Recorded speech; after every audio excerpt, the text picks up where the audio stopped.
say Dizzi atena se ne ye nyina ne yatena se a ye be bobo Ghana ho ye be drink Ghana ho ye be pe o man kan kro esan se da ne dan nyina metena meka second for born is a kro bebo a ono so etimu bi. Your voice always matters when it comes to Biribi Asi. The number is on your screen 0592136677. I want to do SMS and WhatsApp messages ni nyina ebefa. And as maybe I'm a trofona to muntem no afre na watch share wadrin. It is saying opinions are like noses. Inti mesre se obi frɛ no ɔkyerɛ na adwena. Also fra na watchre wadri no attack on this one. Ebetena edwuma ku obi na so yasene emi edwuma de ebrew edwuma de bro from Monday to Friday abrabo 5 na 7 pepe ne edini nyina egu eti mesre se hia boafo so meba be so yasene ewo dwuma de a ye di ewa ha ye bo de ton de room wa da ne da nyina meka nipa pimpim anepu ebehwa ade kra wo ye no waso ye ho eti mesre se bra na be so yasene me mo wa de ton de ro ema obi de etenchen obeka se bia akwaji juju na ujuju no ene hana TV nti wo hwe TV na se a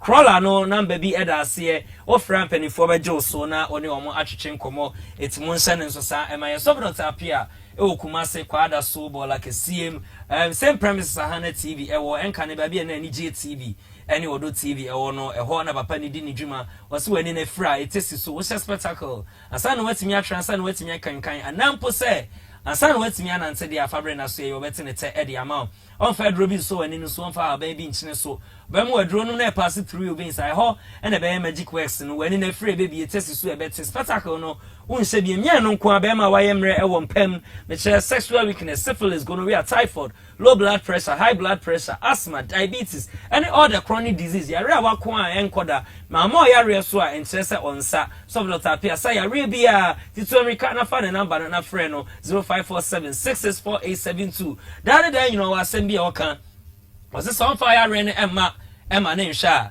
fire re no fa na edu so doctor apia no say kura de obi a na atwi mu ka no papa no akwaje hu eduru ede aba enti mun sane so entena wa ema yare enka won to dem yeso obi benya wa eje yare enti yare no so eba na yese wo so anu ntem se de be ya emfa won to anananu e won se edu ne na ese so america na be hu so not apia na je wa yare hwe okwakwahye man so a uduru traffic lights na se same number na eda wo TV no so no 0547664872 frɛ no obeba be fawo na chese wakọ no akwaje wa yare wani de ma ehun hia esan se wani ene ne wo kanea se wani eni ho a esum edru nti mesese mo apomuden ehun ehia pa me de ye hye me de for life it's mun sene nso sa emaye ye kwade ane ye call Lorette vagina wash and I say Lorette V wash when so vagina wash be aba German so a man di siesie o ma himfie ho ema ho ye hwam ho ye akono ho ye anika asana na tutu ne ntuma na o sane chacha na oba na so nya dru Lorette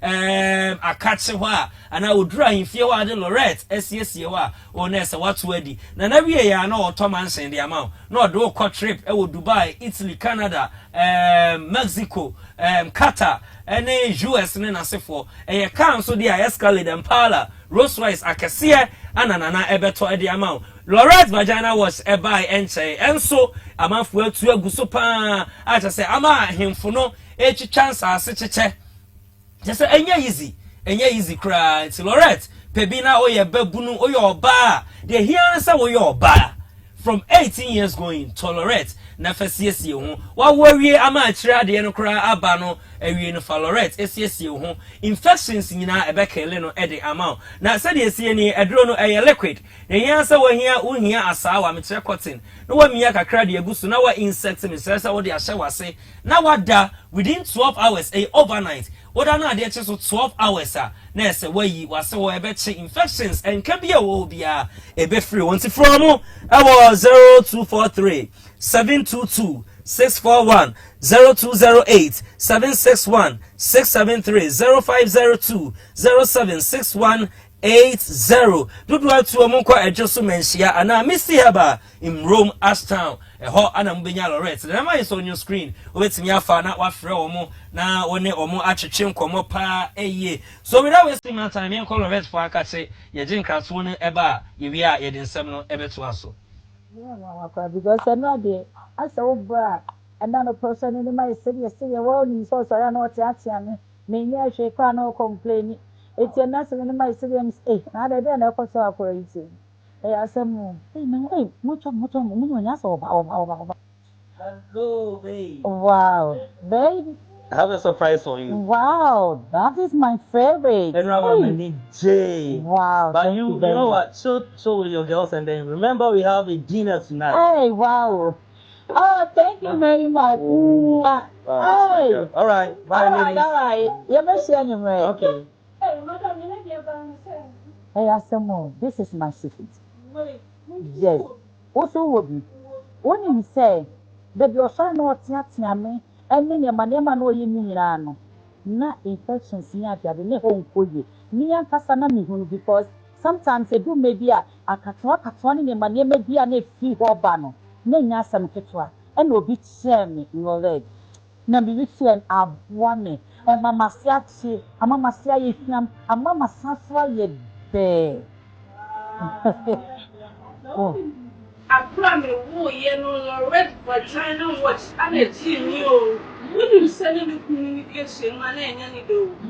A woman, I mean, young could be a comfort man. If it's a rock on it, let me put it. I'm not even so I had there. Why happen I was in it here? To see our promise, son swimming. Nini and I are red vagina watch. A son so much a watch, and my way. Wow. Lorette deɛ ɛyɛfrɛ no Kamenhyia. Sɛ Kamenhyia no a na ne sɛ na me kunu waba a ɔne me sere kamakama yi. Abusiafoɔ mesumi die ni abira ne nsa kaa right vagina wash aboa me ankasa infections na ɛha me na ama ahemfie hɔ ayɛ basabasa ayi mi nyere fɛ hɔ sɛ ɛyɛ ɔbaa si mu ankasa mekamfo de ma ɔbaa bi ya na ɔda ho ni aboa ne yi ankasa ìdí àdánsì mekamfo ma ɔbaa bi ya sɛ kò fẹ́ bi tɔ ɔkò bi yẹn a ɛkyerɛ deɛ ɛbɛ bi yẹn. Right? And it was out of the year. Aha, a child in the body, and come to make our small Lorette vagina wash. Vagina gay. Lorette vagina wash. Yeah. Lorette vagina wash. Okay, na chasa Lorette for akatse ana yako abano. Yebedri Ghana ho, yemobo Ghana ho. Na yempe nsem no pomasi brains mesre maybe you heard you seen na wo mu enchiremu emunti ase wetin dey wadren channel na for 0592136677. We are live on your multi TV the boss hana TV. We are streaming live YouTube ni original gossip TV mesre se okwa no subscribe na said be anytime bia ye ba binya notification o subscribe and notification bell no that was send me aso ntia ba live na onso anya nti se o sorry afru television set no ho ana se e bia lights out nsensem bi asi wa kache a na ne ofa phone na original gossip TV na wanya bi ahye na onso wa share link no na afoforo nso enya bi enso ahye kama na bibia akoso na okay yankwayanim mami fatibi stories no engudwa iria yebetwa so enche bia ana that was I think say Monday no yeah Monday me be boss story be ewa ha say concerning Asante Beko the conviction anti-corruption campaigns demand arrest prop of compliance maybe born no ewa ha say nene ensem no LED akwa drew baby na edmun sembe brem and I quote Oscar energy deal investigators investigate MPs alleged to have received payment. And this one is coming from Daniel Otin Ewa. Ningina said bribery, corruption, no bribe na a course so concerning energy sector or planter. Yes, or modeba no modebe serve energy edema Ghana aquab na beko US ana bibia efa no so no ya nhwehwemu guso a ekoso. There's a time MPs ni bi enso gigi sika edi omodo omonsa ehye ketase ene proye ne kankan ase na Ghana ye energy na chia ewo ha na yedum light ewo adum so ne nema bebre no eno ana ye Daniel Otin Ewua si da bi some more investigations are those that era no MPs are no more horse no investigate or it's say or you sure says can be FR because baby I can I know a dempa and this one says Oscar bribery case where being NPP demands immediate action against persons implicated. The NPP for so the omo ano atu dwem na me sure say obi ani wo so socket as she kankan any project eso nti duru wa ye bebo awuram na nso anya mu hunumu eni emu enchire mu. This one says President Mahama deserves third term based on performance. Gapro for Anna Omonso Ede Abba. Say based on His Excellency John Dramani Mahama. Obetime Kunyano so 1 year, which is I think now 7 months, and you know, progress or more improvements near akoso. So to say His Excellency John Dramani Mahama would deserve a third term no yebebo Eddie a rem. Na enche bia Anna mebeye story be ewa ha. That was last week, you know. Concerning a Achimota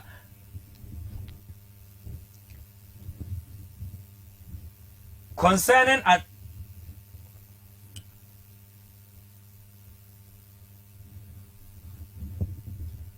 okay concerning Achimota a prayer camp saga almost omoko no omoko bompire yeji omo 1 cedi na ekunya omo betena so no and also 1 cedi but say no aban atum e de cost 10 cedis each urema entry no ye nyenim say Achimota forest na reserve forest reserve e say no urema entry 10 cedis okobọ mpaye na betena ekunya so a 10 cedis na no no mo tre letter omom call onkobọ mpaye no omo PRO e tre letter e de koma e call parliament say sika no ano eden into omo hwe no omunye bibi na sa parliament eso mu sa parliament ansu me na that's already believers no omo ewo forest wo na de ben ana omo ye wo forest wo medimu nsem ebebrem sanso na this one says NPP must retain Justin Frimpong Kodria on unifying qualities MP for area Soutuum Honorable Emmanuel Tobin ana ode aba we can't afford to lose such a leadership. It's Justin Frimpong Kodria said ibinu say ka say na djuma awoye no waye djuma ma NPP akọ opposition na Honorable Emmanuel Tobin also on the uhun sir we need such a leader our NPP emu yedimunsem ebebremo. And then Ghana or say Ghana spends $168 million annually on tomato imports. Wow. Yet Ghana ha. Yet Ghana ha. Yet Ghana ha saying ana ye land a betimi adua tomatoes nanso ni nyina achi no ye import tomatoes ye di munsem ebebremo. And then Chief Justice Paul Bafo-Boni rejects calls for cases involving Kwabena Edubuahen and Hana Abdul Wahab ni nyina a legal vacation no ehun sensem mede ni nyina ebebremo sanso na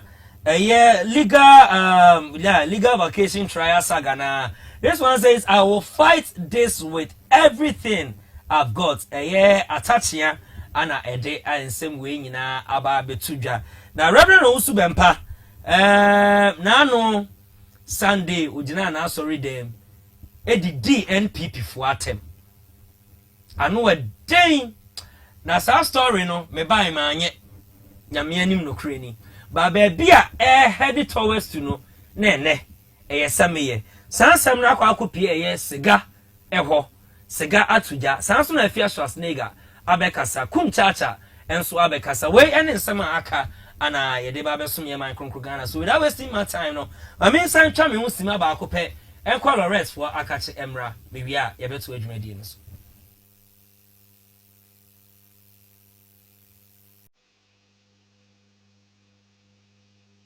And this advert has been proved by because I know the answer over another person in my city, say, well, you saw, so I know what you're saying. me nya hwe kwa no complain eti na se ne my siblings na de na ko so akora yi asem no mucho munyo nya so oba Hello, babe. wow baby I have a surprise for you. wow that is my favorite Everyone, my name Jay. wow But thank you very know much. what? Show with your girls and then remember we have a dinner tonight. Hey, wow. Oh, thank you very much. Hey. Yeah. All right. Bye, ladies. All right. You may share your right. Okay. Hey, Asamo, this is my secret. Yes. Also, would be. When you say, that your son was not me, and then your manema no you na infections near the other home for you. Me and Cassandra because sometimes they do maybe a catwan in your money may be a free or banner. No, yasam ketwa, and will be sharing in your leg. Okay, Lawrence, ana yasa kwa omuho abano. Na yankwa nsem no se dem sika nsem no ebi anu ati bi. Ebi anu ehu bi. Ebi a wo munchire mu mo betimi no adwen chire no afa 0592 136677 WhatsApp and SMS. Inti wo de oni WhatsApp phone cross and SMS no eba mekenkan edi ama birthday shout out no so wo de fa ha mekan ni nyina edi ama. Na yakoya nim dia AXA energy deal. Investigate MPs alleged to have received payments. Daniel Otin Ewa Anna Ononso Atujano. Yankona Yinti Nemra Iria. Back to studio for discussion. There must be accountability. Ladies and gentlemen, we also call on the leadership of Parliament to initiate a parliamentary inquiry into the ASCA transaction, which basically has tainted the integrity of the Legislative House. The allegations include payments made to members of Parliament. 18 members of Parliament served on the Mines and Energy Committee during the third session of the 6th Parliament in 2015, around the period the ASCA Emergency Agreement was reviewed, approved, and duly ratified. That alone should concern Parliament as an institution. Our Parliament should rise to clear its name because its image is under serious scrutiny.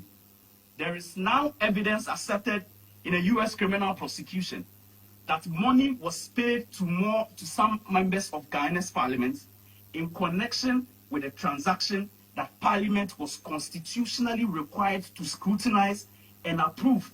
Our legislative body must identify who received it.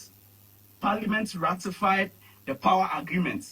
The public therefore deserves to know what information was put before Parliament at the time, who participated in the approval process, whether any member of Parliament received money. Na chese Daniel Otin Adakwa ana ede ato no say yen investigate about those MPs na omunso ensa asha asiye no ebi enra ye bobo so na enye ono nko a NPP for so akasa concerning ASCA bribery case na o say NPP demands immediate action against persons implicated. Etienko na yenti NPP efo enso akache de no emra iwia yebeto aso. Everybody is suffering. Everybody, even the media. If you are not comfortable in it, because most of your gadgets are spoiling because of doom, so people are not getting water to bath in Accra. Go to Klagon. If you go to Klagon, Ashaman area, community 18, all that, they are suffering, no water. People are suffering. Roads that we started, they have abandoned them in the name of big push. People are suffering. Look, students are not able to pay for their electricity bills because government has asked them to now pay. People are not able to pay their school fees. They have deceived them in terms of the first year fees. Nothing absolutely is going on. And today, the US has now done the raining for us. Ghana is looking for their umbrella. Why? People are named. These are known quantities. They should go. They have taken bribes. So they should go and deal with them. But we have been told that they are going to investigate. Okay, now it's Haruna Muhammad, a Deputy General Secretary for New Patriotic Party, Anna Wakasano. Now, may you sure say in some way, you be dear. I'm a baby a Korean because Yentana say many paba akufo na kuobi emfa Ghana secretary die emfa like ND omuno mabusua ND na ye face energy crisis ewa ha ye face energy crisis and na dum so and na substation ase and na plant we asai all in the name of a certain kuobi. How? It's not make us a politics. Say what the wadrin ma politician be. And now what the wadrin di political party be at here. I know what ye. Yam penning for no 77 prediasa. Don't wanna fire whom. Or more fu. And one more busia. Both NPP and then NDC. Don't wanna or more funny or more busia. And or more jima de momo. Or more Jane Woods me amunino. And say a momo government appointee beer. Omunya kwanya wa aban mu a na omunya sector bi kwasa omde omunsami enu ne didi iti ana ya meja so obi DNDC achigigigi obi nso DNPP achigigigi eso okra wudi akire no especially grassroots for no mu na munya hye ye de moye nkuruntujuwa ne nyina awie a eba na yayi mu asinchen afi na press conference agase na moye etimeka one sheye na wa want na se ansese wo ho no wan pa bibi anye na de wa dwen koma manyokuo bi ene se kuma wood for the movie kodi party echi ya campaign ye to ade ebo na nani asai kodwo for mana bibia ba demonstration say na edi ekire yesu ni enya hye yem free hwede asante be ko aye enye US for erade hwede asante be ko aye nipa ba ko hwe bribery ahodo enye onu kwa o sa che bi ma government appointees obi agye ne de na yetia na efesi dum so energy crisis akese a na ekoso wa ha ye wie nso na electricity bill postpaid ye de beto akese sei prepaid wo to ye shim na asa hwede ye energy sector atete apansam ni nyina nipa ba akofo eni nkofukuo bi afa Ghana ska edi ni nyafu both NDC and NPP minyu otwe ni adoa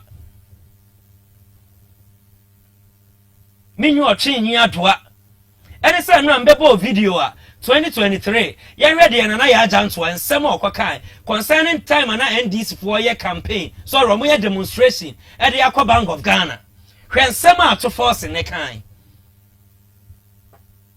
e bia so na 6 August e ya afanyo markings so ne dom ekoye ebie no ene no na make say asa ya script e de amomo say 2023 say na ye kan 2026 mu so mu kwaka say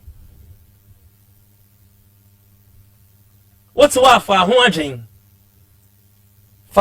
pa na me de ana make say me nyu oche ni adoa me mentena ha to favor any political party we have pay ebeka we have bone nso ebeka cause oman no ye nyina na ye salad e kokromuti ekoto aba ti party AAD ensemfo ana so oye ne enya ya ne ebeka because say ne ekoto aba yi leaders no see that's why NPP ni o NDC ni o de obaye de hi ansa aba beto board ha e had no crefie we will say it whether you like it or yes we will say it when the political programmer the whole Kumasi ye ni atame wa ha even the whole Ghana ye ni atame your platform we so e had no crefie no de hi ansa no kre na beta ha ye beka we anso ye be ma reference yeah, the Bema, because we know what we are doing here. Party ni ya de pa ebe bon abaso. Wo party ni na ya de pa ebe bo abaso. O ya de bon ebe bo abaso. O ya NPP ni o, NDC ni o, UP ni o, CPP ni o, wan ni o. Dia wo be yen eye papa ebe ka. Eye bon nso ebe ka. Cause Ghana, enye ni pa ba akofo dia. Eye mene wo dia. We have only one Ghana. Ye ni Ghana eye mienu.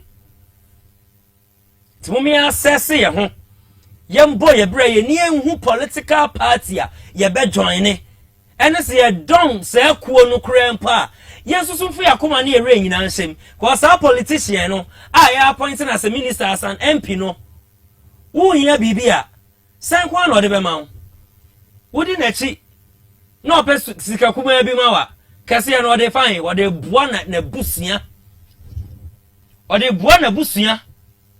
When was the last time who said demonstration be air coso demonstration and air NPP for and 6 August who said Fanny Markins ne buy account Justin from Ponko neba who ne wafa say kwadwo opon kroma unhu ne ba wa ase omoma wen se NDC so ye demonstration atofo asen anya bia hu ne ba Sam George hu ne ba wa ase Sami Jamfi hu ne ba e wa ase je yenko yen ti sa time no say if yes omabusua ebe support ya adan no om convince omabusua mo mo support sa time no omabusua for no mo wen omoma no mo wen je yenko odrofo ya everybody must be wise enough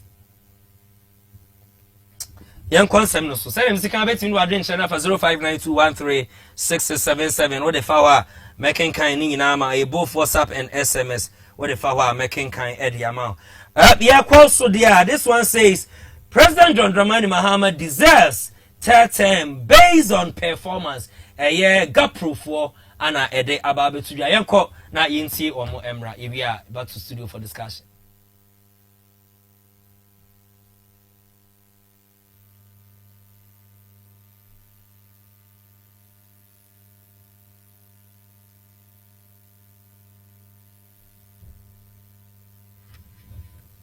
Okay, I am say video ni nyanye ready dia.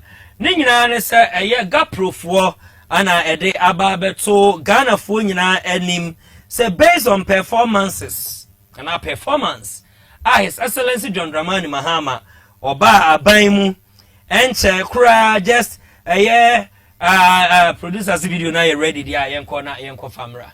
As a civil society organization committed to democracy, governance, accountability, citizen participation, we give the following reasons for our support for the third term.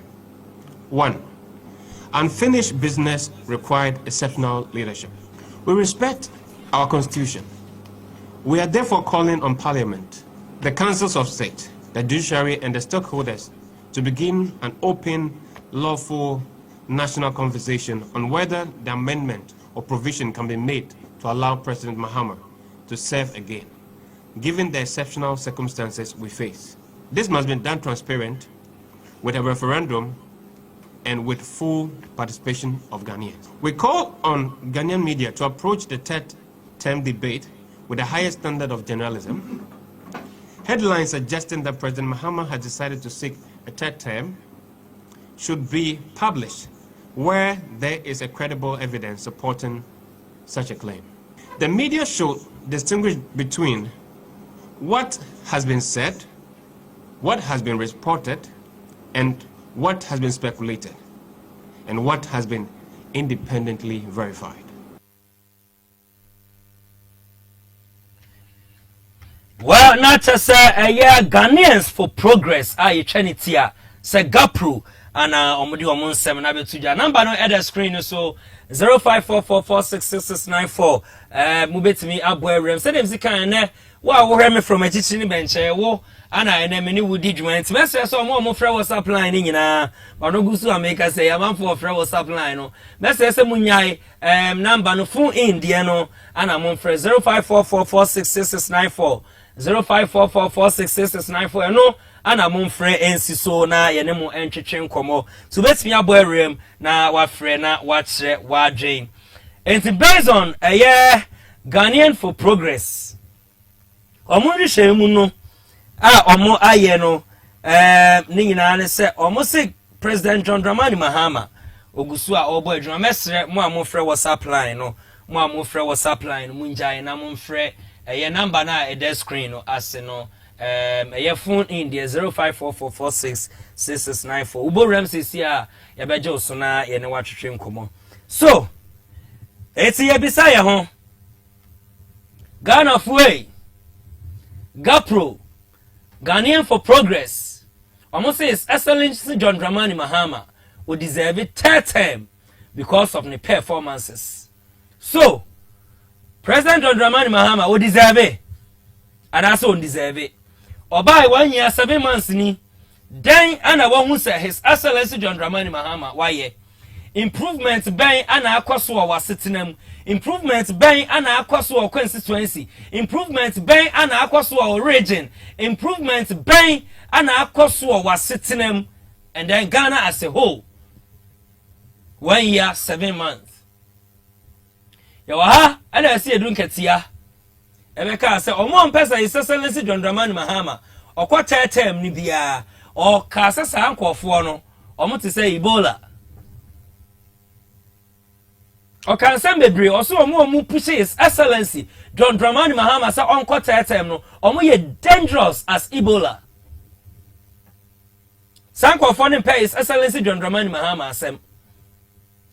Obi biara who push His Excellency John Dramani Mahama say on quarter term minim say mehu sa semia that was last week and I yes our story no I don't know say yebenya okay minya no wa ha minim say bia producer betimi aye ne nya ese edunkati ansem no kan aye ne bi e de atoso a mesre mo amofre manu gusu America wa wo frɛ WhatsApp line ni bia ni de kwan so jai na frɛ number na the screen is no 0544466694 0544466694 message say mon frɛ eno na mun jai WhatsApp line no mun ye ne sa emma me etira mi kan si so biem de na ekoso ewo wo mpatam umpesua so His Excellency John Dramani Mahama 1 year 7 months progress ben ana ekoso but before then no mianko prayer camp saga no believers no den ana omo ewo prayer camp wo yenko na yenhwemra ewia ebeto aso.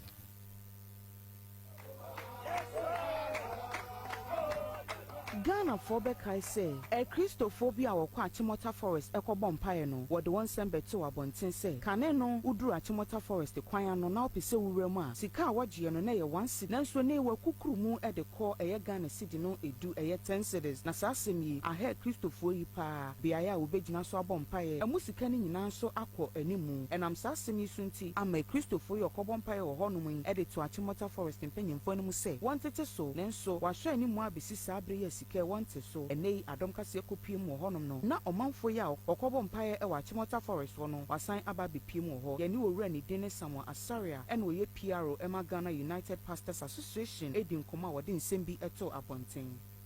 Yeah, I have been idea of Yantia. Obiantia, if you say, Yan Yetia Bosome, land permit, or Sophono, or the members of the Hana, or Nutia land permit. Utia land permit 20 cities and yeah in 40 yenina yetia gada eti emrama ye kwan say yeba members no formally omutia 1 city and I will say what be if 1 city they are called 10 city and no na ye ni omuka say there be ubane ukonesa o hadwen Afe was say, a month for be a walker Casasa, I bring to no Mompire woman. Send penny nano, munim dear walker, a son say, be I would do a Christopher Kojinako Bompire no. I am at Chimota Forest in penning for a Jessica or Honoma Busumi Biano, which year. Aya, Yentia, am a young fan calling stations and a battalion and be no back of it. Number 1, a unnecessary incremental air cost watch Mota Forest, yeah. Say, from 1 city to 10 cities. It is unreasonable. So, Oma again, Nippon, and Omo yes, I do.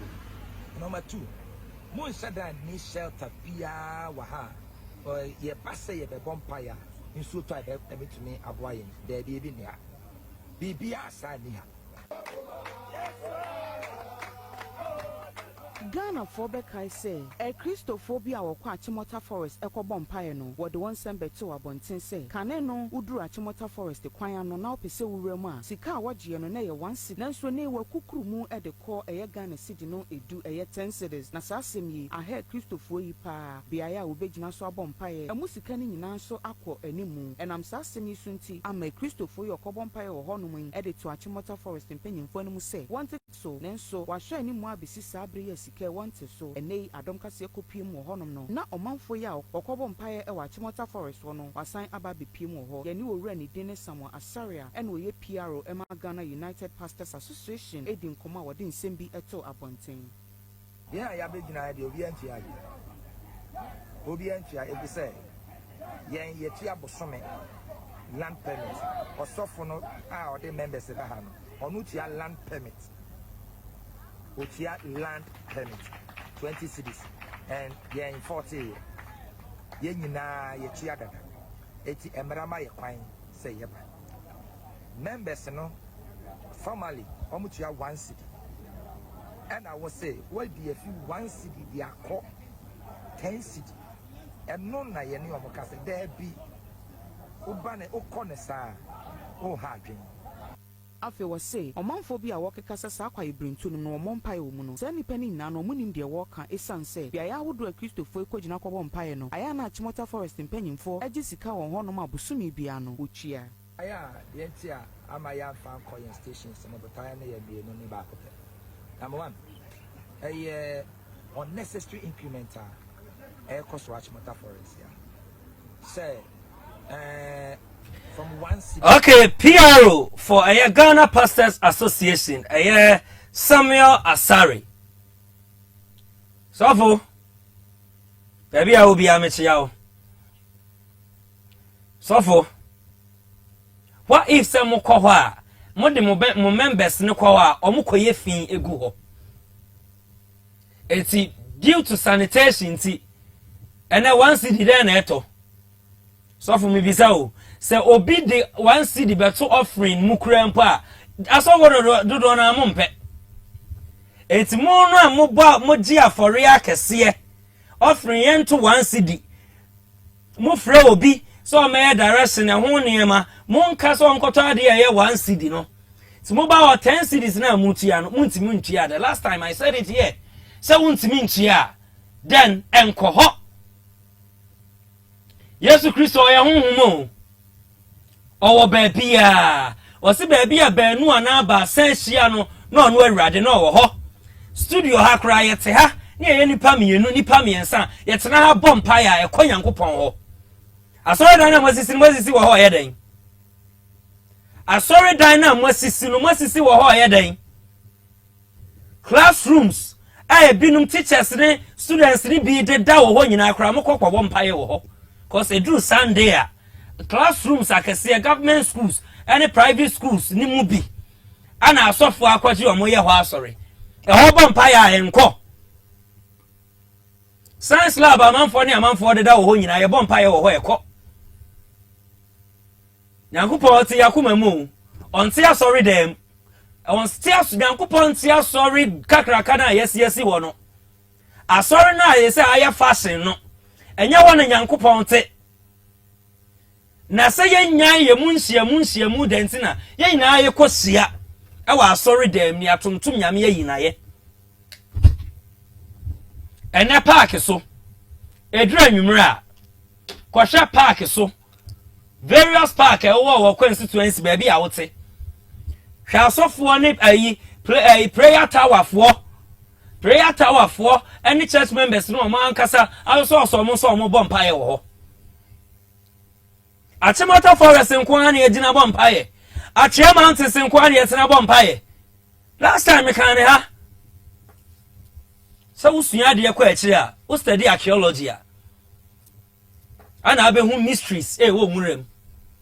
Mysteries e what forest, mountains. This is even forest reserve. Dey tina Christopher chinchina. Monkwani ma monko bompaye wo. Na no me kan say what of you no Muslimi for? Traditionalists for Buddhism for Hinduism for obia or religion or believing in it. To see a massa kwanya no sa omo obia ne religion or believing in it bia onko Achimota Forest and go bompire fine. A Christopher mo camp. It is say ye nyina ye say asum nyame baako. Ye nyina no Muslim for ba say the Muslim bo nsam e bompire no nsam ye say ye nyina no Muslim for so ba omo pe silent prayers no. It's mo ba allow omo and also on be alarm. Yenwa no traditionalists for ne ba omuku nsa afre osoro asase ya twedi ampon kwame egu omunsa that is their belief. Over mo kwan say omunye sa wo ho. Achimota Forest Reserve enya Christopher dia. Achia Mountains na amokoye ne kosi san. I'm not saying so obi kwa wan koye ye ma no, but say ye kan intasema e wo nwuram intasema forces de me kan wa ha. Who are near you see? And now you know what I'm talking about. Achia Mountains, for many see for so by any call for me or Achia Mountains, organizing the church members from the one on your Mukadeda. So be called born empire, a ye Yankupontie, Sanso will be Tirani fear bompire Yankupontie, or be Tirani Kamu bompire Yankupontie, but be a bompire be I'm telling you, sir, Yankupontie. And ya Achimota Forest. Enkwa na bompire Nyankopon tie o. Enya Achia Mountains na ukojina wokeka mu bompire Nyankopon tie. I'm telling you. So ye Kristonia and ye sua Bible ni ye. We ye Kristonia sua Bible ni ye. Na nya Achimota Forest nkwa na ejina bompire. Ana me kwa mountains. And ye kwa bompire, ye could do 3 days, ye could do 1 week. Ana ya kwa ubun so a ye say, we I was stressing, huh? Yes, stressing too much. And there's a Bible in the NTS. It's any a quite different church. I had a young mountains, young bompire, Yankupon tea and pieball. Yankupon won't tea and pieball. At Chimota Forest. I want to acquire Yankupo Betty on Bible. At Chia Mountains. I want to acquire Yankupo Betty on Bible. Hey! Hey, Christopher don't care how, Papa. Now the only Yamusumeni. Only religion be any, but Osum Yami or Boss Sony Assassin. But because of doctrine of some churches in tea, Uncle, sorry, Robert Sinani Dema Bompaye. There was so many people they don't go to church, but adoye any young coupon and say war musu young coupon bamboo war musuno a chain war sorry Saturday, Friday, Sunday, now sorry no a chain what dear. Nyachum among we as Christians no a doso papa. Now no metra kind and a massa case so. Maybe say me SDNU 7th-day Adventist, me SDNE. They me can have me condemn me church. By ye kanya atuma minimu church and on I will me too mama kwa by nya atuma what is this sumuno. I'm telling you the gospel truth. Who did any here? Who be jaya sorry no cry on kwa sorry no. It's we drew Saturday said the young could off for mo said the binumasi am one more he call money manya me some pano and so kwana boni a call we as by nyina sanko phone na edi. Me ma sorry I'm gonna make a media. I don't know about yours. Let's see, you guys should give us a break. And you don't want a Christoni. And you don't want any Bible, no. And you don't want a bompire. Yen a bompire, and yen young coupon waduma. Kabian come cram and see us a minimum say. Tis I want to mean to one city. See, look at what they were doing. More bompire and say. Parliament engine to non-reduce when in Sanje 1 city now. Hey! Na Ghana ekobo bo nyina na yebo ho mpaye. Na country na ene omuko face no omuso nyanya mena na omuso no. Mumi ensu ya Bible ni ye. Ni enya nya atwom som no. Yenya nhwehwanim Christianity no. Yenya nhwehwanim Christianity no. 0544466694. Ubetimi abo awrem. Na wachire wadwe no kra no me se ye beka ye ka na ye hu ahi kra mpo a ye hu nya ahi de nyina ya Kristofo ye bompa ye sum nyame ye sum no honhum mu ene no kra mu ye sum nyame honhum mu ene no kra mu enim ha wa se sum nyame fa menim ha wa Christianity no si ye no be bia wo gina bompa ya Nyankopon betie yes si asore dan ya kakraka. Yako classrooms mo kwabo empire yako parks kwabo dieti na chenchina Achia Mountains chenchina Achimota Forest adan Forest Reserve wild animals ewo ho na agina wo bo empire na sisire bi tochewa na wo ye ne dan sisire bi tochewa na wo ye ne dan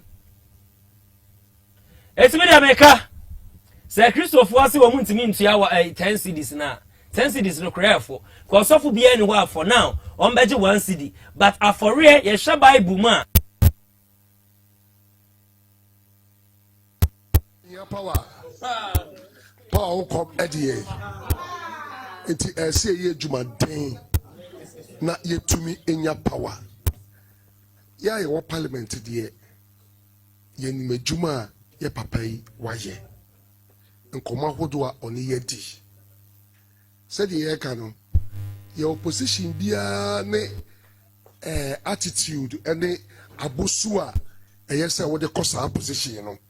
And so we you beer what that form. Now the head then say when you send be my friend no na asa seven emu ye den kakra. Also I told bia obi tum be ka asam kyerɛ wo. Wan hwɛ yi a ɛhɔ na obɛbua ne bim. Ba wote ne opponent die na no said the event asam no I say mesa hwɛ ne mienu. Na sa ɔte asam. Na sa asam no pusu no. Na sa wo so frɛ a anaso ɔno afrɛ wo sɛ asam amati ne mu te sɛn a onya abotel tie na onya abotel siesie asam no. Sa na yɛ sɛ general secretary ɛyɛ.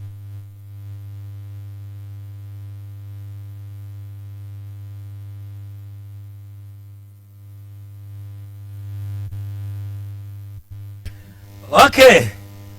Oh, mo fan chame na eja eye MP4 eye Aria Sotum eye Emmanuel eye Tobin ana ono so akasa no. So we can't afford to lose his leadership or Kasafa eye Justin Frimpong Kodua eye General Secretary for eye NPP ana chese wakasa ede afa no same person Justin Frimpong Kodua ana yanche chama wuntumi yan sentence no chama wuntumi beka say as general secretary wanya wadwuma ye whatimi ye lead party na me akọ opposition enti wadwuma ne sen Justin Frimpong Kodua and drum rebi a etwam before NPP internal elections and after internal elections abronye gudon kwaku dawro da asebre na omunyina tro says ama honorable kenakumpre kwa Japan na we ne begyina simpie so na we odi we atem we ne begyina simpie so na odi we atem Justin Frimpong Kodua atimi ansore anka hwe eso honorable kenakumpre kwa Japan connect but the abronya ye no anfa abronya connect the gudon mo da sebre kwaku dawro mo wan serve obi alete aside omukoka mo amanfo na omu chabo honorable kenakumpre kwa Japan any honorable kenakumpre kwa Japan in kwafo in the lives of Alex Kwaku Tete president of Citizen I Ghana what me serve obi alete otena ho hwenhwe ha so NPP for Babontin ka say Justin Frimpong Kodua den na wo ye was na a general secretary. And here's the case Emmanuel Tobin honorable MP for you can say Aria so to Obana Basu yo Obana Basu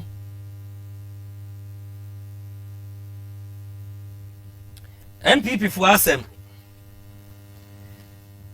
it's the NPP for once you say money am say them kind no I'm not here to do this program in a favor of any political party but for the enenam ehua paso it is Emmanuel Tobin honorable MP for area so to aka say ni leadership no we can't afford to lose his leadership any NPP mo maintaining Justin Frimpong Kodua general secretary osaye lawyer na mekasa manucha na mekasa fa Achimota Forest ho say Christopher on se shamo ne mayi enya Achimota Forest nko na ati na wo bompaya Yankopon tie waye honhom ba bia wugina ekasa no ho a otie na go bonshiro bibiara 0592136677 obetimi de wadwen kire no afa ho making kan ni nyina ma number no so active 0544466694 ofre na ubowrem a meje wo so na mene wo atwetwen komo na mamenkɔ manim ewa ha sei na before say mekɔ Yeah, me fifth story no sorry me sixth story no eso no ma me enya de kakra bi ewa ha sei na yenko yenim Hana TV attachment placement available. Hello. Good evening. Good evening. Okay, I'll be the world secretary. Oh, okay. Okay. Oh, Dizzi. I mean, this is the DV. I'm not the DV. Nyami adum, ye hoye pa. And my friend, I'm continuing to be up. Yeah. So we should look at it. We could discuss. This is the lack case, what courts now, what court, attack into my court. Name is the very obvious there. In your be no, ya no watch that day. You see, they want to put the chief justice into test. Now I can this chief justice is incompetent. That for coming down, what can do? Incompetent, it should be removed. See, that's why not funny. But I'm talking sacking no your problem. Okay. Come Madam Toko damu ye chief justice. And can damn legal about equals or whatever ya holidays ya or or fight for them because of that is the all cases should not be attended to no. And Toko na anka Duko Supreme Court man will ruin their favor. Is it that this fire got more no so we'll see na side. This man wants to be there. And what is problem? To be to do into that have been in America by this, he would have been in Ghana here. Okay. Media I've to leave to go and they'll go to go no and you do everything is there for them. But can't be to go there. Yenya and Safan. Not local. Some have very case and confused. Them of the match competing them. I should have heard them. Yes, to Ghana and go to real my chance no them that. But I'm very put there so one. It is only one. And Jamia Kachianka Moko court and they could defend me crimes and all. That's why I can't do over quite 8 years. No one court, not go wire then. What then tell everyone. Okay. No, I don't. You watch my mother watching on age in this all meaning. Okay. It's a of the one corner so tell me again now about it. Come on, this is about it. It's what multimedia is it's one corner. When that I'm confused now, okay to Ghana now. Okay. Okay. And when they were trying to claim there. It's like they are rushing the case. Forgetting there, at the first now the finance minister was put on a daily trial. The matter I'm so passionate about it, whatever I'm discussing it. I sit there, opinion on you, touching Obi. And there was one man there, not that died for the kidney failure. This man was carried in a wheelchair to the court and he was sentenced. After the time, what the mean for no See, these people, whenever we are discussing them now, we are so passionate and yet careful. That can't say yet, but anyway, Dizzi, I won't have them come out, but I'm not ready for that. So I'm entertaining our Kodan. Now, can you tell face to Kodan? And I'm a sure TikTok one day. Say, well, what's what you wrote me now? They are almost done with the rules. President Ashabada, by the end of this year, another commission say, well, Anna. After a military hospital, or one for placard and go home, not increasing Kumu. They were working on it. Yes, some they go for market in Sorokodo. And outer ring road, the sun on Sorokodo. We are going to make a sanctuary in how it's supposed to be. And on fire one day. Now we are going to take over from them. Sanctuary. They come to 2028 election.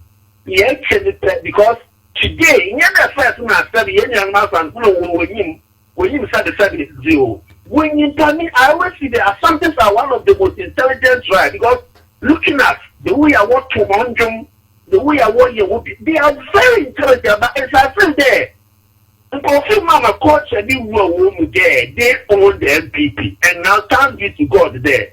The youth of Ashanti, they have realized there that shouldn't be the case. And therefore they will go for a party that project development in Ashanti region. And they should trust the NDC government there. They will make Ashanti a better place. This is Yujuma. Bye bye. Meda was Mr. Gazy, all the way from Aguna. Is it Aguna Swedro? Okay, if you're doing maybe or one of my refi. Also, let me abo rem 0544466694. The number is on your screen. Ubo rema yebejo suna yenwa kasa. Attachment placements available. Our hana TV ha. Here MCR camera, camera either male or female. Marketers, news editors, news anchors, reporters, presenters, video editors. Nina here be ewa ha. It's super say oba. Now by your attachments, ewa hana gentity near we are a mount abodin pana baby abekobiano. Me who say oba gentity and be so every hana TV ha. Wajuma esweni na ya fa wajuma dia. Ene boa tabumu na bra hana TV okuma say kwada subo like a CM. One year war friend penning for ewa 0547 664872 0547 664872 Ufra Ombejo Suna Omani Achichim Komo. Na yankwa ya nim said him second and number is on your screen. With me abo rem na watch the wording story. Minru so Mr. Michael Gazy afre aka ehode ye esan say when him say yadan keneke ye beka into only wedi kan aka ne de entem. Na ye koso dia na chasa Ghana's tomatoes imports. Eho ana yedru. Ghana imports over $22 million worth of tomatoes from Burkina Faso. And then Ghana spent $168 million annually on tomato imports. And one say ya yet Ghana ha. Na ye one say you dear tomatoes. Na ye cry export be, but rather we are importing. Ayana ya. Recently, at a rentame akoto ye traders, moko Burkina Faso. Omu drew Burkina Faso. Baby a fro a titao. To trafo bi kwato say omoso. Edi omo bone. Ti se Ghana ha ye dua ye tomatoes.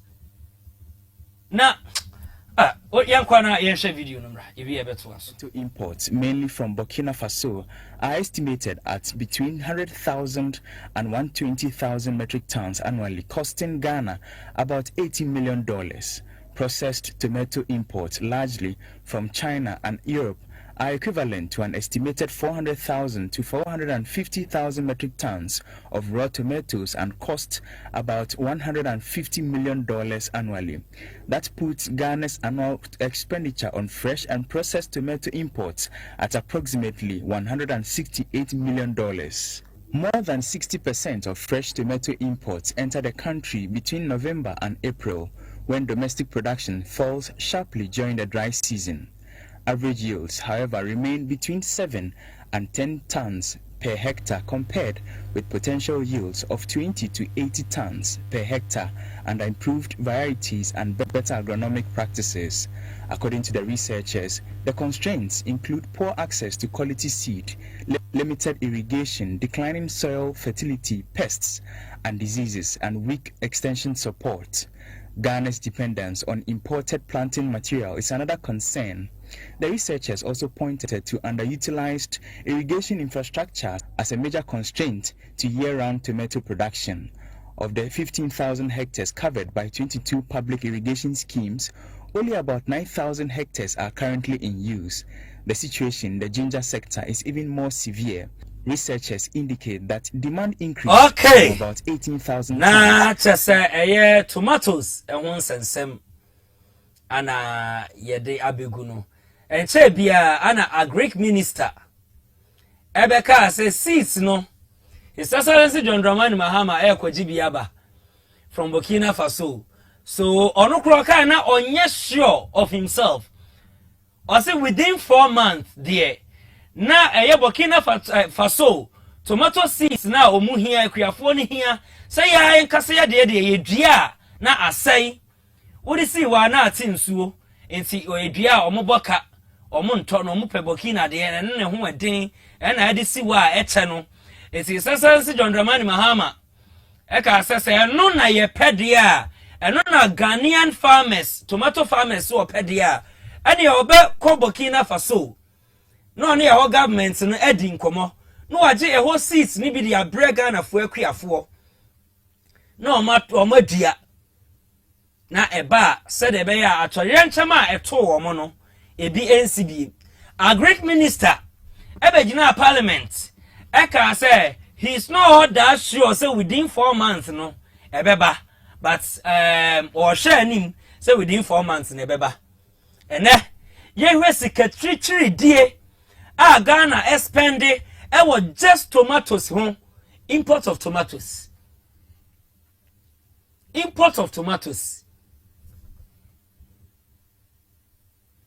there ya wa ana isasansi John Dramani Mahama ka say oni Belarus for akwaji machines said aba 1800 machines or the brag Ghana akuafo ana metena ha ya ka say so the same machines ni ba na akuafo e di dua omo no baye na se eba na eba bro so a facilities buying your why best stores are enuane no oh the so we receive Mike and his importer just a very short now this is no one is not chairman to or the Kumasi Accra Express Road na Virgin Road na aman plan reach you a clear no man is the agent was the man who awarded them contract na and therefore they started the whole project the expressway project no this is what also after the man senior not where you need to chassis or line on Tisa Bomi Mubim. Yes, this layout na express is layout no. Is excellency or by now from Kumasi to Accra within 2 hours never drew no. And no who has yeah. I said okay no state of nations address no. So na 2026 and okay. Okay, I mean this is the need you on for no by what topic no because oye means awaba and the MPP national chairman vice chairman is there e wona what set that for express road project na so Virgin Road na Mahamari what they want what shot na on him power there oye one that the panata see oye one was afari military hospital and it is government hospital after hospital see was was by on him one there in the packet, even though report suggested that it's not Catholic sort, no staff. It's what they need one hour. Now, say, what's up to them? You know what you papa. The single way, Mama, operating your very good. When it's one will try. Let's see the transfer measure on one contract. Then interesting times ahead. You what say? I would not be a gun in a room and give you from a whole soup and a one say. Okay, Mr. Michael Gazy, and our friend, or the updates as a na ye nim na tomatoes wonsem an America. So a Greek minister Adibeto was say within 4 months seats no ebeba na yedua. But yenhwe Ghana ye wasase ayedua no baye wo so a enyini from all the natural resources Yankopon e de adom ye man konkro Ghana. Today na ye mpanimfo omo eye yen. Eti yentena simpacho mo hwe 168 million US dollars annually on tomatoes imports. It is a sika way, Sanka Wagana ha, ka Dabio, it's yet me find your projects be. It's yet me find your BB. Yet me fam me enwuma bi mama bunu ni nya bi nye. Hwe unemployment youth omutifie. Na no me beka ne ha. Say recruitment e ko yi. I say omo a medicals omo fairly HIV for 1300. Omo a omo num nu bone e wo omo system num e 6000. Sankofo we nyina ye sade omo ba be gufie. Already no me unemployed dada. Na senko omo ko am ya for omo makoye adwuma hwede asi. Eno aboblosi. Market no ana ya victim omo nyina a ye ba be 24-hour economy. As I say omo aye yi omo nyina free ho. He fa na ye dwe omo ko. Ghana ye mobo sebi. Ye mobo ekwiafo a omudua no baye ema ye nya bidi no seat kake a ye kwogede aba no besi ne ekwiafo nsankan eti Burkina Faso ye import tomatoes it's worth 22 million US dollars from Burkina Faso. The discarding in Ako na annually $168 US dollars tomato imports annually. Tigana ya kwa ni mana ya bayeti 69 years enchani enye 70. Ghana ye nipa anko call pension dada ko ka Ghana call pension dada akwa wo pension babies. Metra ka se 6 March bia anka o mampani a wote so ombia factory baako anamienu na yen se eduru 6 March no ana ebie factory we anka how many factories na kibenya and how many companies na kibenya ka youth for unemployed youth ebedoso wa hasa na anka eduru Farmers Day bia anka yensi one facility I be store ye nuane yagum 6 March edura sorry Farmers Day edura ni aboy akuafo na baso eno ano no ti de ne afra no enka yedum ede ato wo se entri mane ba Farmers Day ti Farmers Day bi edura ye bibi say ye build it anase ye beer factory ya no Farmers Day bi edura ye beer a company we ya no ni entu din Farmers Day company and they say hey they be produce o ehon ye be store ye nuane o because we don't have facilities in Ghana ye store ye nuane go. Meanwhile Palugu a tomato factory it's rotten. Bonsa tiles rotten. Cocoa silos in Tama rotten. Aboso glass factory rotten. All these companies ni gugu and rotten all because it has been abandoned in the name of Osajifo Dr. Kwame Nkrumah na ye yenti change of government aba yen sign niema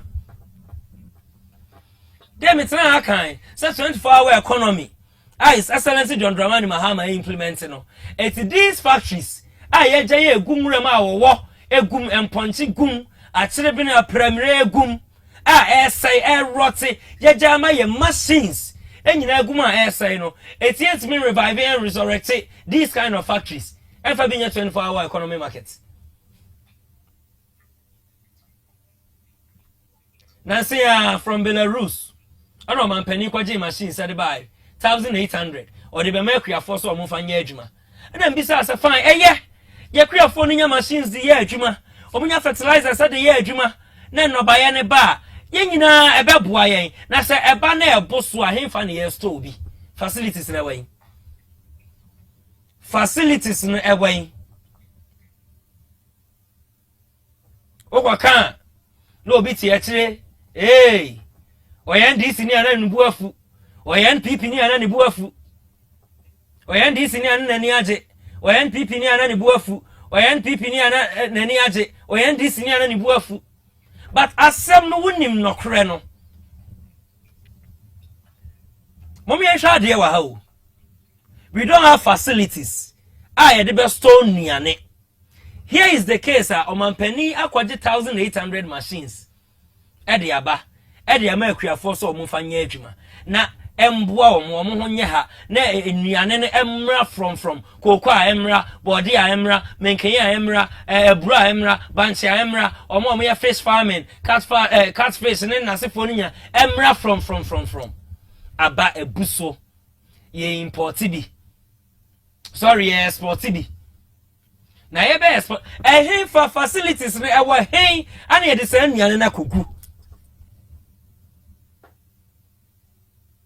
eti tomatoes Ghana de no krani ni dobre e fa apafo breye a owi otuetua omoka tomatoes na ba afa traders ne meta omosi da bi Ghana tomatoes no ye de see wa na esai na 18 so it imagine say if we have companies akese your factories akese a on betimi manufacture this tomatoes dey esi wa aye no powdered one cra ezika enye mfaso maso na esiwa na ase na kwani na boka ebi kwa na ban bo se na kwaje ye ode ye n'adwuma no ye ka we nso amoseme ye nka ye ka we amoseme ye nka na party di binu matinim ama onim sa ade ne ye kokko pa because of party sense em to se ye tuntum na onim sa de wo ye bia be twa so aba whatever that you are doing de ye ti ye nyina akre be twa so aba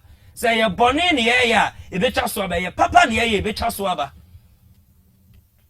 so de ma party se mu ni di wutinim na se ye ka nokre na o me ye nka nokre no na because kotia wo party nti wonim say ade ne ye kokko pa kotia party se ye tuntum politicians let me tell you what they do omo propaganda no se pen we a black pen ink a woman black and on a tre en favor politician party for fronti obetimi aka achem say fine a black ne woman ba black no factory say see we are boss we better than red meanwhile we are boss we than red. That is what they do.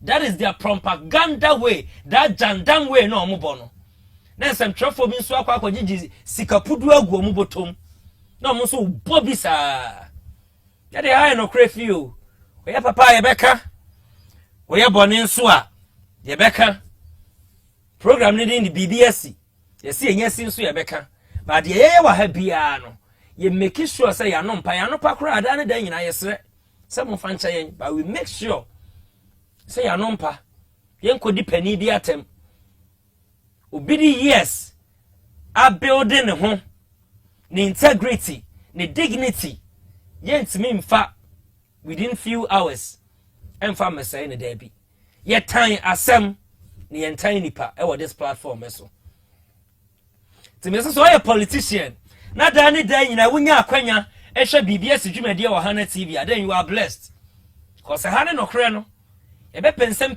mu no wanya mu hunu mu we won't come and sit here and do it in a favor of any political party. Because you ska bia o baby a ska no so the bad ya ye beje ba no kre na so ne beka. I'm telling you the gospel truth. First can bra ye beje ba no kre ne beka. Ye mani pa ba ko fo mfa Ghana sika nse ne botom. Abroad na Ghanaian na nam ho a obre. Say ni pa na so na wo campaign na wo hia ne say oba ase na wo ka wo cycle no wo to anansesem de gu na sum na abaso oduru akwa akoto ama wo otuma awie wabona we yesu ni mfaso ama wo ena wo kọ aban wo kọ oman mu pani bi ho wo kọ no office kura mpa wo kọ yesu wo ye busy oni ho wo be twa kwanye che say ni pa no wo campaign no hia wo campaign wo betena ase ne wo to dame oye campaign wu sinema obegisi oye campaign wo ka banku obegi kan ono obebo ene se nipa no behu no we di obesi wo ne mama wo no obeka wo banku ma ono obeto dami ono obebo oludu ono obeto oware ene wo kọ no office akọ ehwe no kura oni ho o hye ho nso yesi woni ho. Ghanaians must wise up, must reason up. Ni kwa se ma politics e di etin wonim se nipa wei me wa MPP minim se nipa wei pa ye mana ba be ye pani MPB e o mempesua so nipa wei tinimu posei na wabo omboa nipa ontimi nya adwuma but because say me NPP ni nti chenchena China makoto ama me wana NDC ni no ana ka metuma na minim so betimi aye say adwuma no me wa NDC minim say NDC ni we ya the position we man no ofe no be bia but NPP ni ya de mana ebeboa owo nipa ho do owo temama ne man konkron Ghana and so because of party ya didi mitirimti na makoto ama ne say enfama NDC ni no oh ya jina ye di party echi ti ebinum to skirt and blouse yes yenti bi da when na jina soma ebinum to skirt and blouse the bay na Ghana ebe fe yentuma pefra we are heading towards to 70 na dia be me jane say 70th birthday since independence ye be twa ho ntuma e ho ntare ehun eche ehun mofla ehun paboa ni e celebrate and so ubi say ordinary Ghanaian ubi say politicians say from 6 March di ni ayama Ghana 6 March no factory bang ana ye BA 6 March edema Ghana why ne benya biaka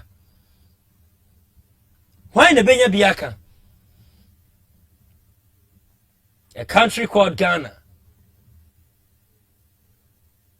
Me sure say baby a hwe me free bia waboto. No kra no ani fie ha. Ha so ye bekoso aka no kra no.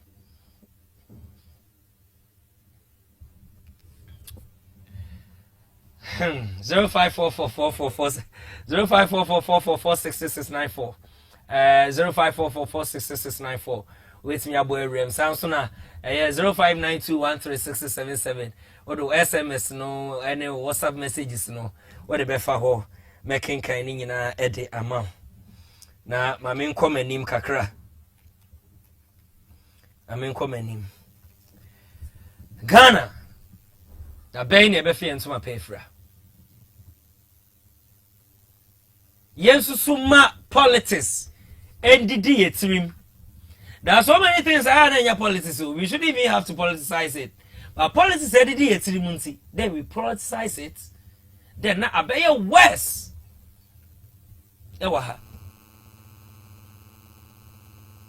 Hello. Hello. Hello. Good evening. Good evening. What are you saying? Nyamia do me where pa. I hope so where. Mon ami program na mpese mon program no so rekra. Me ba cho wo super hana TV. Cho ya come down so free airport about. Oh okay, Mr. Dauda, airport runabout. That's what we're doing. We are politicians on so. We are come to almost about the Tiana here. You me that's one town. Eba buku mbeto no atako awa yini ya le afekta no. Okay. Top level say ya free. Betin na o ko ma no mo yeso ko no mo yeso. Ni ti amo pe se me ja party me se de. Ade o be die se unya ka so de. Unya ka me die tiri.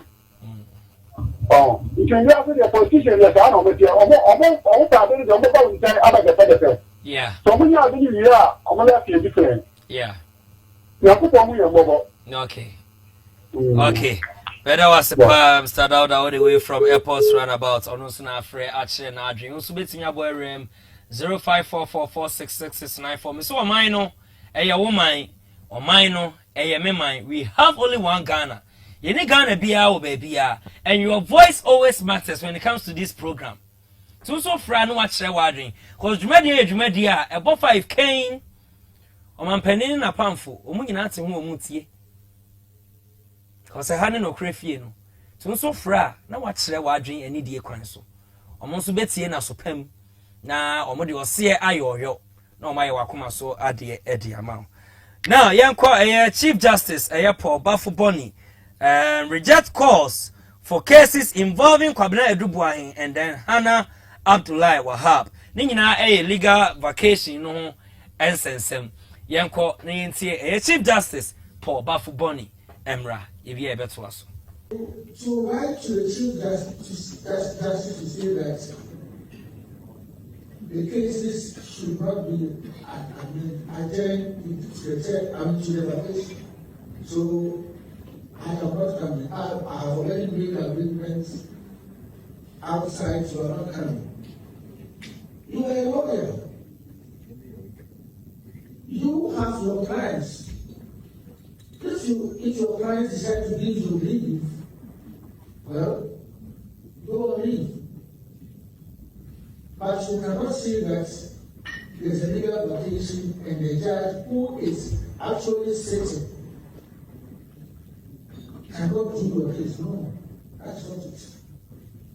And then adjournments are not at the instance of the Chief Justice. An adjournment is a judicial act. This is something that is so basic that sometimes when people write that I got a letter saying that I should withdraw the directive and also direct that the cases should be heard in the same time. I said, you went to court and the judge decided that she was granting you. Okay, Chief Justice Ayepo Bafuboni Ana Akasano said the case has been adjourned. It's wo a lawyer. That's a would you be asem amano. No more take leave vacations. Now such a try. On Tiasia. Once wait me I resign every case now would you know. And ya by force. Way, and I don't know a propaganda sem.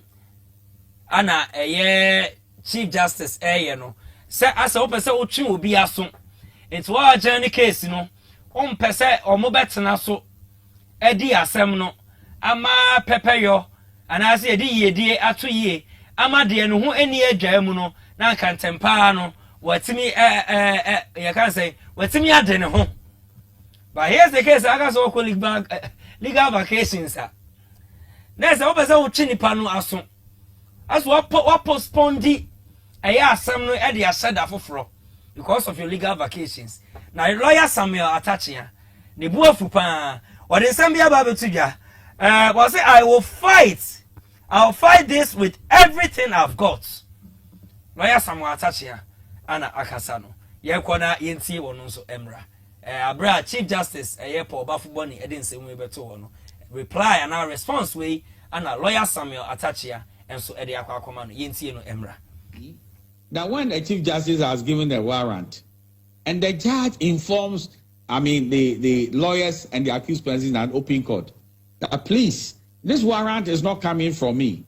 The warrant says I should go on to try this case. So if you have an issue, deal with the Chief Justice.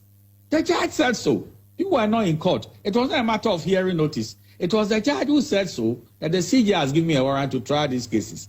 So where do we go? We have to petition the judge. So how can you fault us for petitioning the CJ who gave the warrant to the judge? But I respect a lot of things that are going on, but I could tell you from my experience that I will not respect any arrangement in which some cases are special and others are not. That arrangement violates the Constitution, and I'll defend the Constitution with every breath that I have. I'm going to use due process. Okay. Is it not right to, first of all, inform a Chief Justice in the petition that, look, Mr. Chief Justice, I hold the view that your discretion has been wrongfully exercised. As to start and kickstart the so-called due process is talking about. Don't I know that I can go to the Supreme Court for declaratory relief? I know what to do. So I'm not going to put my arsenals out there, but I know what to do. So you're going to the Supreme Court? I will do everything to ensure that we don't have this aberration as part of our rule of law arrangement. And what is very, very, very funny about this is that do not ever say that Chief Justices can go wrong. Okay, na tese lawyer Samuel Atachia and so na atujano na we mami come nim real quick. Ma yen share adie bi ewa ha na yen discuss about it. Senior broadcaster His Excellency Ken Kwesi Dakwa KKD KKD asem ana me woso no news alert and say my son is transgender. So what? It doesn't bother me. I only deal with things I have control over. Message and producer ewo onfa KKD aha ena edaso no ye nyina ye nim eye KKD eye Kwasi Chei Dakwa we senior broadcaster na chesensem tradwuman wadimu akonene ye pa bia nyina ye susu ana yetie papa ye hwe no ana eba eye ne fashion field nso a no size papa yi ona no ne brofon so de enye easy na wei ana ne ba bema asesa ne tibia aye ne ho oba me kire so waye transgender. It's from bema to eye oba na wei ana papa no nkoma na no so enkasa ye bisa so say we His Excellency King Kwasi Chei Dakwa, Presidential Special Envoy to the Caribbean region. Now he say Oba aye transgender from Bema to Oba. Assemble ana aye His Excellency King Kwasi Chei Dakwa. Assemble na o kan efa ho and that TV no so. I say my son is a transgender. So what? It doesn't bother me. I only deal with things I have control over. Not just say, His Excellency King Kwasi Chei Dakwa can't wiase nyina say. Ne ba na wo ye bema na wasesa no ho aba ba ye oba no. Oni control over ne ba no so biem. His Excellency Kwasi Chei Dakwa o ye Ghana ni de se konkunu. O ya kanni. O ya santini mapa. Enti so yenim sa brochire no otena bo ne bra watimi atena ho atete wo ba no ama wo ba na nyini ama wo ba ya transgender from Bema to Oba na ye ka oso woni control over ne ba no enti as a parent say what it Bible say yentete abofra no kwan pa so na wonyina wan free ho enti so ebisa o se kwampa na His Excellency King Kwasi Chei Dakwa watete ne bana na yanko comment section na yen read bibi free ho amanfo agye nkyere a ewo ho Wefree is doing or say so you don't have control over your own son. There's a one kasa wo ba wa no we need to me be our so better than the 1 year. We also from Nana Boateng the third. Or say raising a child is like stacking a bet. If your child listens to you, don't think you are a good parent, but it's grace of God. Or say, oh tete wo ba, et said ye wo de ho ato chacha so to chacha. Se wo betie wa adom. Okay, I say, if your child listens to you, don't think you are a good parent. Or since I bet you were asema, and my name will say, we are pa, but nemum, ne yankupon dum, and ama woba, etio. From Osai Hamod, AB Jr. Was say Martin Amidu, the first head of the OSP once said at his vetting, and I quote, question, do you have children? Then Martin Amidu respond, no, I don't have children, but I have some adults who bear my name. Was it Daye? And then Kwaku Survivor, was it my mom was right when she said there is difference between sense, degree, and wealth. Was it degree, wealth, and age? Was it mama catch and mrebi say, ya won sunsuye, danyansemu, danim dia wako school akwa akunya. Eda enyini mu ene eda wanya wo ho emu sa na ne maame e ka kire no Prince Walker was say I thought this guy was there be we dey atem the Prince Walker we dey means me enka ewa ha. And then Julius Zoye was say and it's true he only deal with things he had control over, and just imagine the steps his son took without considering whether the family will be happy or not. each one of himself, God for us all. Each and every beings on this planet will account separately one day. So I'm not in support of what the father said. Also though on supported the papa no eka ba yen kaya hunu say obi aba ne kwan na at the end no akontabuo no obi a ebebu ne de. This one says you can't control your home, but you can control Ghanaians. The Ufiasem from senior Abrantier. And then this one says Herod Kwasia Pia. Also Proverbs 22 verse 6. NKJV. And it's a King James version. Also train up a child in the way he should go, and when he is old, he will not depart from it. Chabrofane kwanya on faso na wonyina wansesa free home. No ano de ba say God can help us control our case if we involve him into the lives of the family. God help miss this bad to good, darkness to light. Be a responsible parent or not is a choice one make. Or also the out there. Just comments in it ba and eba pa a dos ewa hamaminfa ensia ni enko yensam fufro so. Ni akwa yensam fufro so Reverend Isaac Owusu Bempa ebe kan sembi efa NPP ho. Na sadia as sofo, as reverend, as sofo a wutu like odi nyankopon nsem unam nyankopon anamon so a wo fra se sofo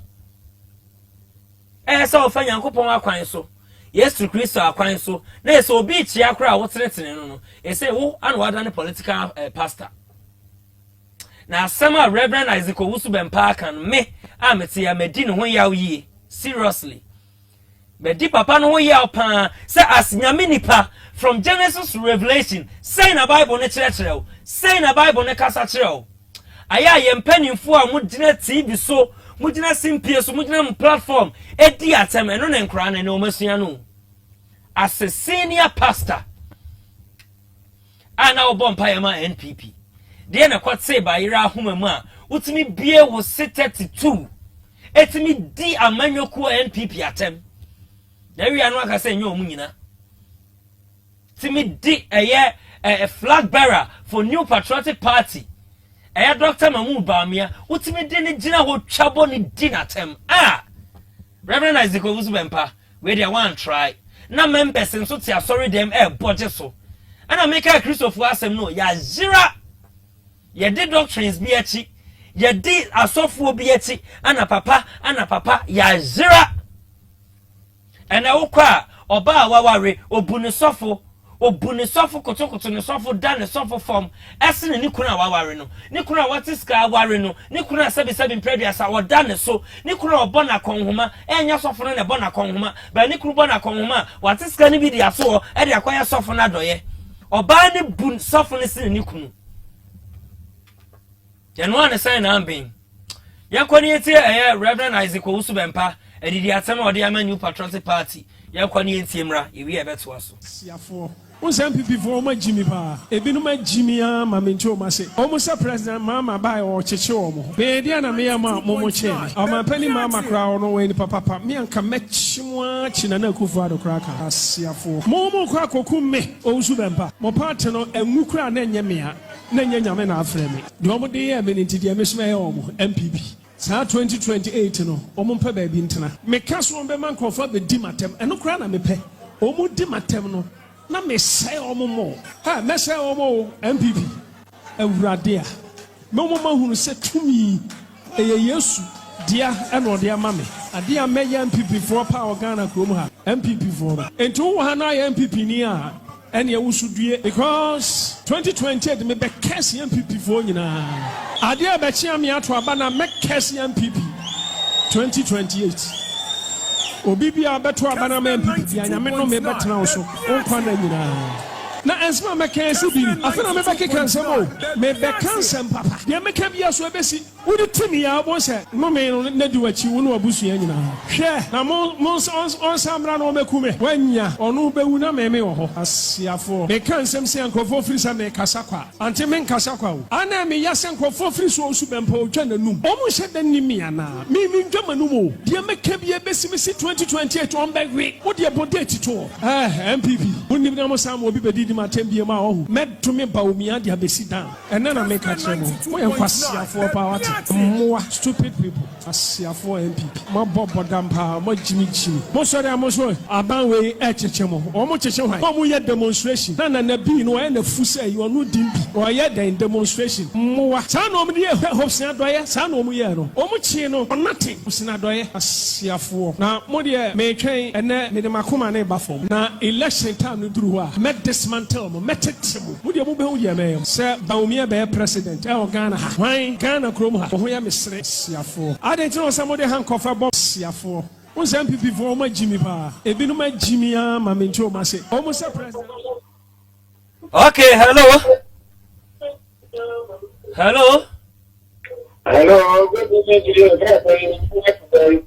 Nyami adom me ho ye pa. I hope so ho ye Hassan Boga.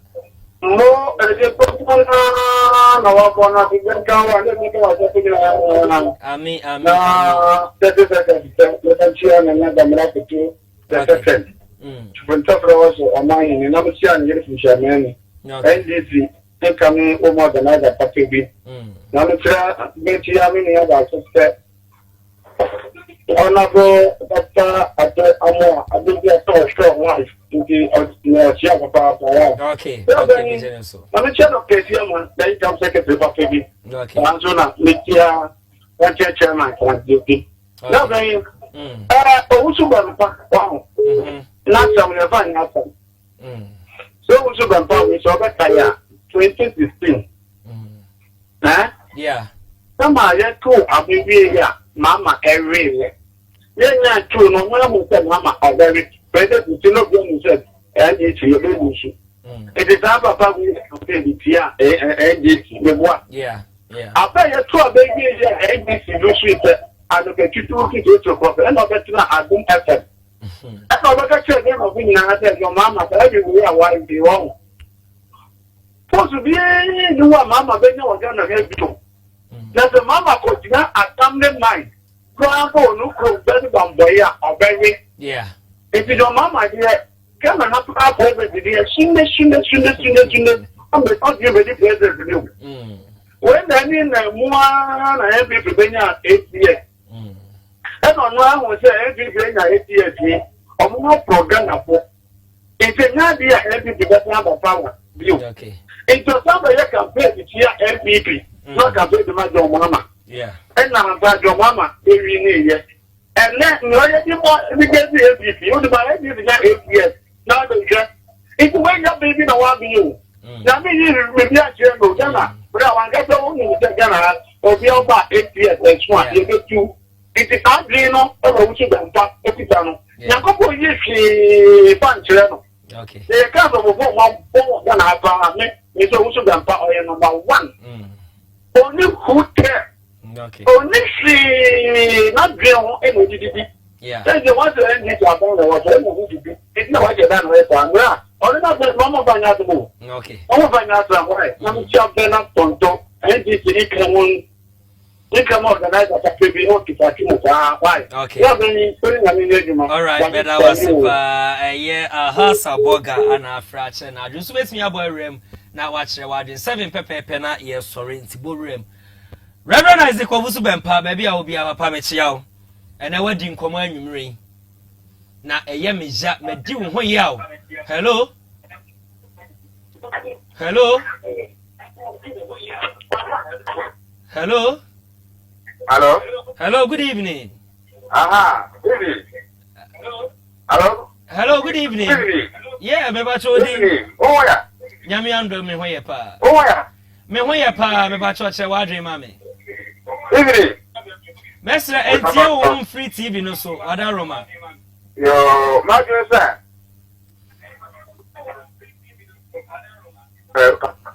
Yo, I don't know that. Yes, sir, I don't know what happened to my people. Now, I think the woman is from Kaka, your friend. Okay. As from one year, Eba Sana, Nicolano did the Suda Fia as Sergeant. Yeah. It's a Mr. Asama American. Okay, Mena was the pass or friend or watch your dream. Message our friend. Hello. Hello. Hello, good evening. Good evening. Maybe so we didn't be free. The friend Alasa Mohammed, you can still family. Oh, okay. Alasa Mohammed. Okay, Chawadri Emame. Pacho. Now, also from Pacho, the same plan or to me to Kaka. On the Nasam nature say, MP4 day, say 2028 to Kuaya, 2 banners and go when you're very pattern, Kula or my idea. One says, you say, the Ghana, the Mama, the Ghana, Akono. Say, Obia, say Ghana, and Koye, dia, or Mugua. Okay. Koya Bompa, say, your Mama, Yamimbuan, no for Ghana, Kosa, May. Okay. Yamimbuae, but also from the Yamim on Fano Kuma tree, a woman, not Kuma Basso Kakra. Okay. That's it. All right, Miss Medas, pass our friend out watching. Okay. 0544466694 ubit me aboerem na watch watching. Nana me kosuno Prophet Isaac Owusu Bempa. Papa, wakofa. You've gone too far. It was sorry members no one say o kasa ina members do na yedi. Sabi omo matwidi mu ha ana na eboje so. Because was sorry dem ho no. Ye wo NDC fo wo ho, ye wo NPP fo so wo ntin sema wo ka ana abedome wo mo ne wo mabusua nyina ana wo nyina asema wo kan didi atemint min kan ha. Ye se duana ba no eba me yehunu dua kro. Ye ti kro mu ha o. And sama wo ka fa His Excellency John Dramani Mahama ho ana wo se wo sufuna daka ni nyina. It is there o. Katsema wo yam pro. Sa videos ni nyina wo ho. Settings be any. Hello. Wait me anyina so bet me aboerem 0544466694. Enyo kwa na ye Kristo ni papa. Yenim nyame ayesom no de obo soro ni asase. Enimu niema ne yesom no se sa nyame no na asom na what say ye kan okre ne kire. De oye encha yie ensese sofu yesa. Ya be kan okre na kire. Hello. Hello, good evening. Message entie wo home free TV no so ene me nkasa through the mobile phone embo wadaroma. Me ba so wudi ni be be free.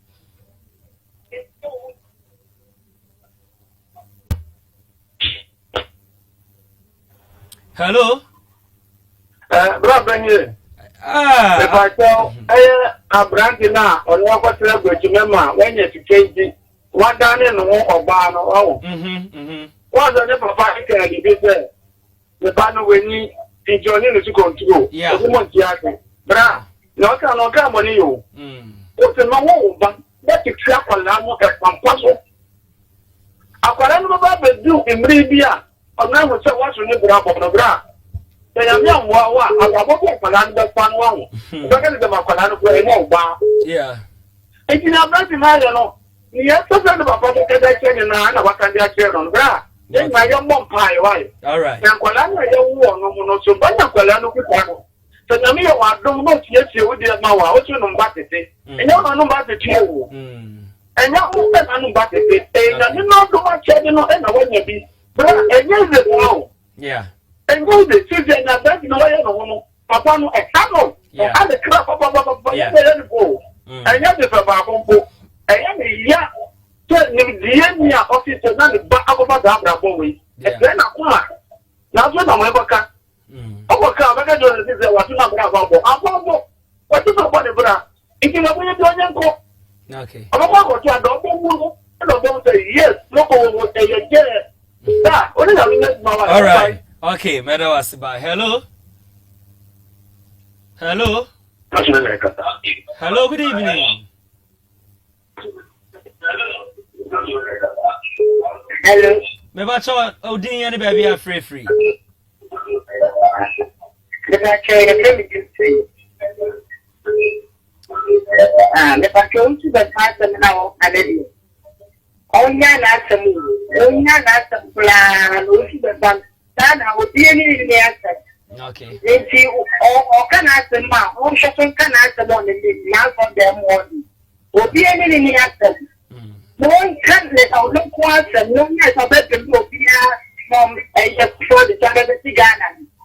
When the Sabbath shows them. Yeah. The best Sabbath shows them. You don't give it a minute. Yeah. So, and to one in that, you know, that's what they're wanting. You, Madam, all right. Miss Medas is what fracture warding. Hello. Hello, good evening. Me ba cho odin ba bia free. I'm sorry. Okay, mama say one ba cho che warding mama. That's all. So for you. So for me, this other so. Okay. So uncle other soon, so uncle the cat answer me. Yeah. And then put say, I won't say, you saw my translation. I feel so much to about what does he want me to about it? I don't mean now, kind. What was you not to for? Me, none can go move the room. I'm an active phone in there, because I know many the guy not to phone. Okay. I thought so now to us now the collection to be there. Once I saw him put the big one again and that politics insurance and if we ever. And he said, okay, so that non can I mean not the one Bible must have mentioned it. Dear husband, the Canada, okay. You need to answer yours. All right. Okay, Madam was all right. Miss Medas pass to a fracture warding. Hello. Hello, good evening. Hello, good evening. Me ba cho din baby a free. Good evening. Me ba cho din baby a free. Oh, okay. Me ba cho che wa din ma. So now. I can't be okay. Oh, can you? I am this what I am. Now, and I saw for the way and so I'm going to see. Okay. And I have commented what I said, I need not every baby one. Oh, come on. Not on your day, all my friend. Okay. Now, the one time now, you can get to that. But you can do that. Well, never should have wait for what I'm not. Okay. But I'm not all right. Okay, Madam Wasipa. Hello, next caller. Hello. Message more friend. Hello. Good evening. Hello, good evening. Good evening. Good evening. Yeah, we didn't have. I'm fine. Mestre say ofra menti ye wo ho ana mo amofra WhatsApp line no so munya na mo frɛ 0544466694 no enche na 7 pepe aka me 5 minutes nipa ba akofo timi borure mu ana ya fa na ye the course ni nyina aba wie we chenyambo a ye beto. Hello. Good evening. Good evening. Good evening. How are you? I'm doing well, and you? How are you? Let's say OTA no homonfa ni power from my me. Okay. Hello. Hello. Hello. Good evening. When am I last caller? Malam. Oh, okay. Malam about you. Say free here. Iya nangka waktu waktu na abia ushadam na nabi mungkin mengenal Materia mala misro WhatsApp line na that TV no so no. WhatsApp line na that TV no so kafa ye wie program na no afre wada Roma. Why? Okay, me da sipa mala. Okay. All right. Okay. Yet me fa ofrefo bia biem. Ha ana brema kwan eme de course ni nyina esi. And same way we chen yambo ebeto as esanse sega aba reply Reverend Isaac Owusu Bempa sanso na afiasho asne ga akasa fa ho sanso na kum chacha prophet kum chacha nyina nim se na damfo ne Reverend Isaac Owusu Bempa on de chia akra o se etene we chen yambo ai di nyina ebebremo ha ye Biribi Asi Hana TV jumedi de bro from Monday to Friday abrabo 5 na 7 pepepe na ye di nyina egu birthdays be ewo ho enti producer Bibi ye nkoso na ye ntwa ne taw na eja Pilato di ade we apamitiri ho a enti ye nko ye birthday we na ye mfa ni nyina ento so was say happy birthday to the person who knows all my secrets and still chooses to be my friend. Love you, Rahina. It's my bestie day. The world got an upgrade. Happy birthday to the CEO of our friendship. Love you, bestie. Bestie plus birthday. Double today. My name is producer or Bibi. Nanka eja. Fatu suma mina. Yeah. Aha. It's way every Pilato ho grassroots. Omu penny.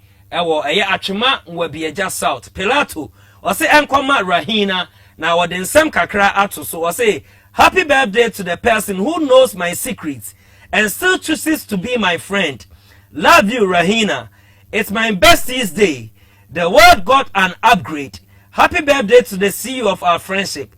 Love you, bestie. And bestie plus birthday equals to double trouble today. Aha, nessa Pilato ana ese Rahina oma awoda pa nyankopon hira na onka ho onya okese won fa mfra dum emkwa dum on behalf of Hana TV Biribi Asi team ye nyina ye say happy birthday enkoma Rahina from Pilato ana ode amount ene ye kwaye nim so dia bibi yenye appreciation heartfelt appreciation every me classmates me SS classmates Alex Anchi was say appreciation enko emma obi biara obeka no ho abra ne maame eda ne bankum so ne maame madam Elizabeth echa abra oda ne bankum so no mode odo ebebo odom na moye mane ye fe moye mane ya akono baby biara obi ayi ska bia ede be support mo dosronko a mo kire ede ma no